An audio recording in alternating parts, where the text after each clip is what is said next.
Hello! আজ আমি চলে এসেছি তোমাদের সাথে নতুন একটা রেসিপি শেয়ার করার জন্য। তো আজকের রেসিপি হলো ডিম ভাপা। প্রথমেই আমি মিক্সির মধ্যে ২ চামচ পোস্ত এবং ২ চামচ সর্ষে নিয়ে নিয়েছি এবং সেটাকে আমি অল্প করে মিক্স করে নেব।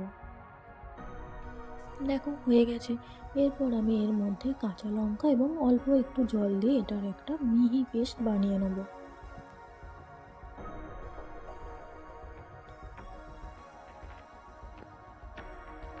ততক্ষণে আমি এখানে নিয়ে নিয়েছি ছোট ছোট করে কোঁচানো পেঁয়াজ, টমেটো, কাঁচা লঙ্কা এবং 2টো সেদ্ধ ডিম।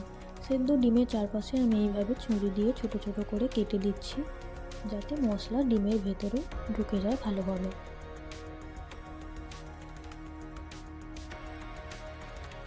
এরপর আমি কড়াইতে অল্প পরিমাণে একটু তেল দিয়ে দেবো, দিয়ে তেলটা ভালোভাবে গরম হয়ে গেলে আমি তার মধ্যে আগে থেকে সেদ্ধ করে রাখা ডিম দুটো নিয়ে ভেজে দেবো।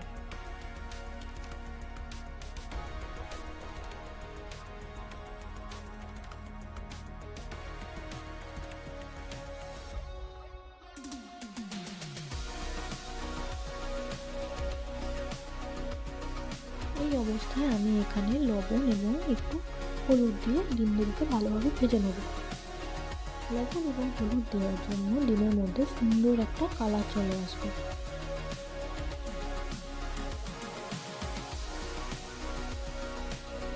দেখো আমাদের ডিম ভাজা হয়ে গেছে। এরপর আমি ডিম দুটোকে তুলে রাখবো এবং সেই একই কড়াইয়ের মধ্যে আগে থেকে ছোটো ছোটো করে কেটে রাখা পেঁয়াজ এবং টমেটো দিয়ে 2-4 মিনিট ভেজে নেব।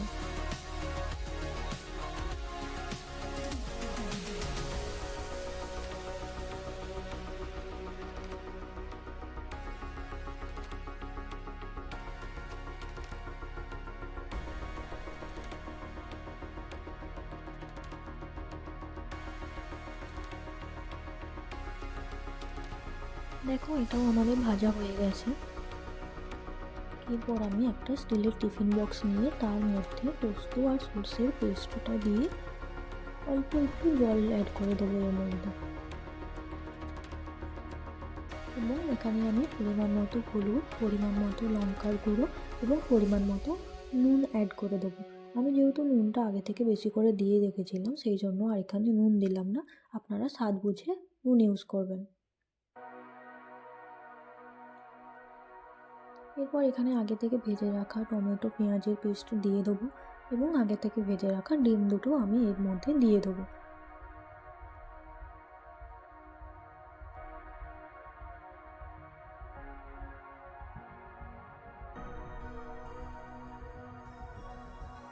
এরপর আমি এই পেস্টটা ডিমের ওপরেও লাগিয়ে দিচ্ছি ভালো করে, যাতে ডিমের ভেতরেও মশলা ভালোভাবে ঢুকে যায়।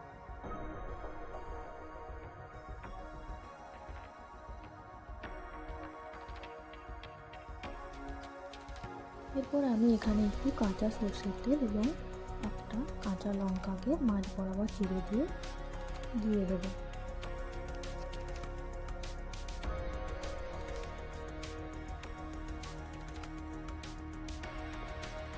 এরপর আমি টিফিন বক্সের ঢাকনা বন্ধ করে দেবো।